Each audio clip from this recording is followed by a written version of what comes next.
Assalamualaikum warahmatullahi wabarakatuh. Apa kabarnya teman-teman? Balik lagi di kajian online.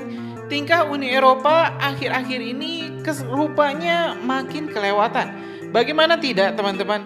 Di beberapa pekan yang lalu kita mendapatkan informasi bahwa para diplomat-diplomat Uni Eropa tengah berusaha untuk kembali membuka negosiasi perundingan ekspor raw material nikel, tembaga, dan bauksit ke Uni Eropa. Ya, walaupun alhamdulillah pemerintahan Pak Prabowo tidak menanggapi permintaan untuk audiensi atau negosiasi ulang terkait polisi atau kebijakan pelarangan ekspor raw material ini, ternyata Uni Eropa tidak berhenti dalam upayanya untuk menekan pemerintah Indonesia. Salah satunya lewat Undang-Undang EUDR yang melarang masuknya impor CPO Indonesia atau minyak sawit Indonesia ke Uni Eropa, dan tentu ini membuat Indonesia mendapatkan tekanan yang cukup hebat lantaran Uni Eropa adalah pembeli terbesar ketiga CPO Indonesia. Ya teman-teman, bahkan baru-baru ini ya, hari kemarin kita juga dapat informasi bahwa Uni Eropa juga meminta ganti rugi akibat kerugian yang diakibatkan hilirisasi Indonesia.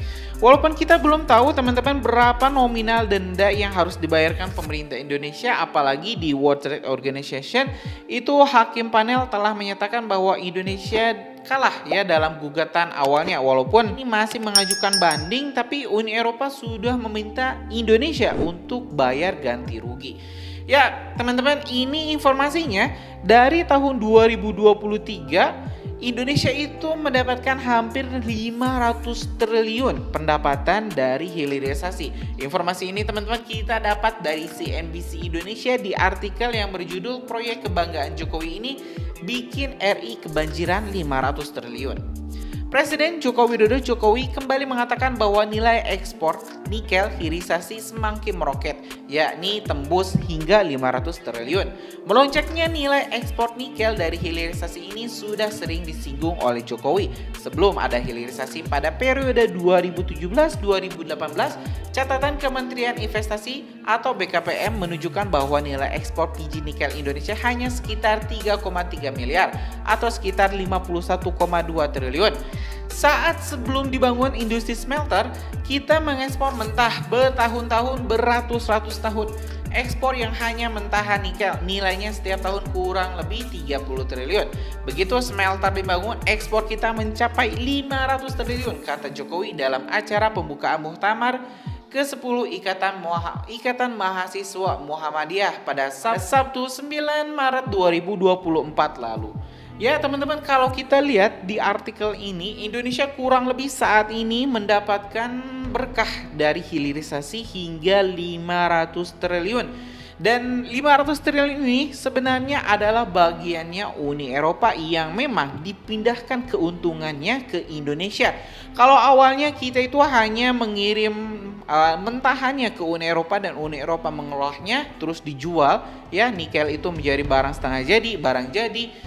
Dan kalau misalnya kita lihat mungkin Uni Eropa kalau 500 triliun dikurangi 30 triliun ini 470 triliun. Jadi kerugian Uni Eropa akibat kebijakan hilirisasi Indonesia ini diperkirakan 470 triliun. Jadi kita bisa bayangkan ini Uni Eropa kalau misalnya mereka menuntut ganti rugi, seluruh ganti rugi akibat kebijakan hilirisasi ini kurang lebih kalau saya perkirakan enggak lebih dari 400 triliunan.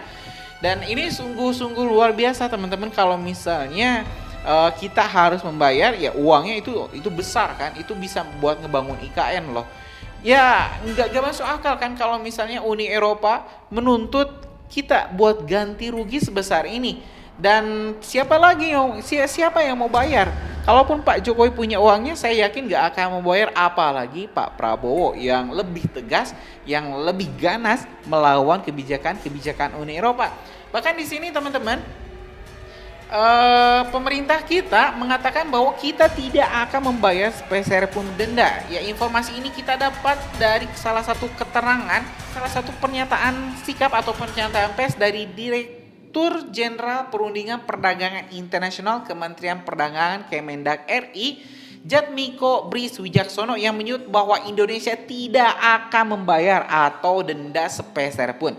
Dari informasi yang kita dapat, di artikel yang berjudul Jokowi kalah gugatan nikel di WTO, RI wajib bayar berapa?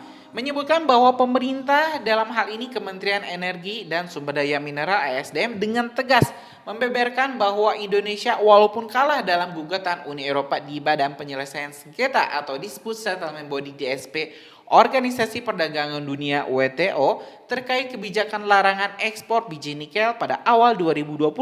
Adapun hasil kekalahan tersebut dituangkan dalam putusan sengketa DS 592 terkait final panel report yang dikeluarkan pada 17 Oktober 2022. Dalam risalah yang dipaparkan Menteri ESDM, Arifin Tasrif di rapat kerja rakar bersama Komisi 7 DPR disebutkan memutuskan bahwa kebijakan ekspor dan kewajiban pengolahan dan pemurnian mineral nikel di Indonesia terbukti melanggar menurut ketentuan WTO pasal XI 1 GATT 1994 dan tidak dapat dijustifikasi dengan pasal XI 2 A dan XXD GATT 1994. Lalu apakah dengan kalahnya Indonesia dalam gugatan ini akan membuat Indonesia terkena biaya atau denda yang dikeluarkan?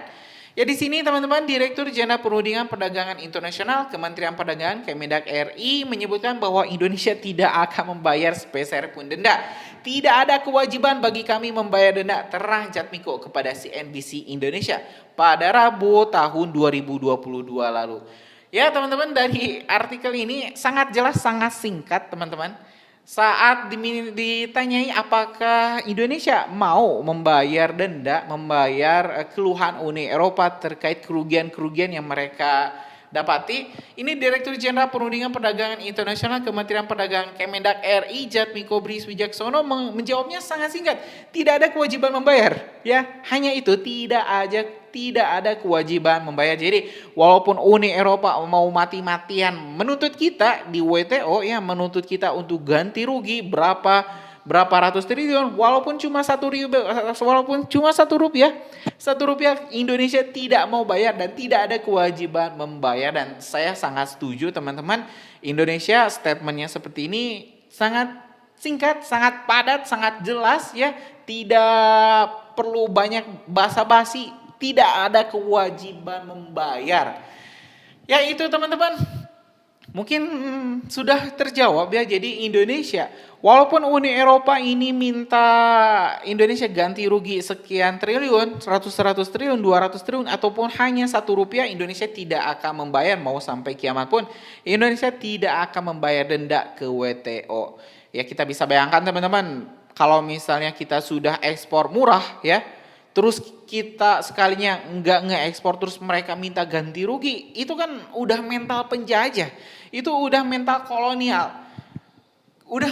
Udah cukup lah, udah cukup kita 300 tahun, 3 abad kita dimonopoli perdagangan Indonesia, dijajah oleh VOC, oleh bangsa Eropa, oleh Belanda, Inggris, Portugis. Udah cukup lah, udah cukup. Sekarang udah saatnya Indonesia bisa mandiri, sekarang udah saatnya Indonesia bisa mengelola kekayaannya sendiri. Ya kalau misalnya Uni Eropa masih mau macam-macam, ya saya rasa Pak Prabowo bisa memberikan terapi, ya, shock terapi yang lebih kuat ke bangsa penjajah itu. Ya mungkin itu aja teman-teman informasi kita hari ini. Terima kasih telah menyaksikan video informasi dari Kajian Online. Kita bakal lanjut di video-video menarik lainnya di Kajian Online. Kalian itu subscribe dan nyalakan lonceng notifikasinya biar teman-teman gak ketinggal informasi menarik lainnya dari Kajian Online. Assalamualaikum warahmatullahi wabarakatuh.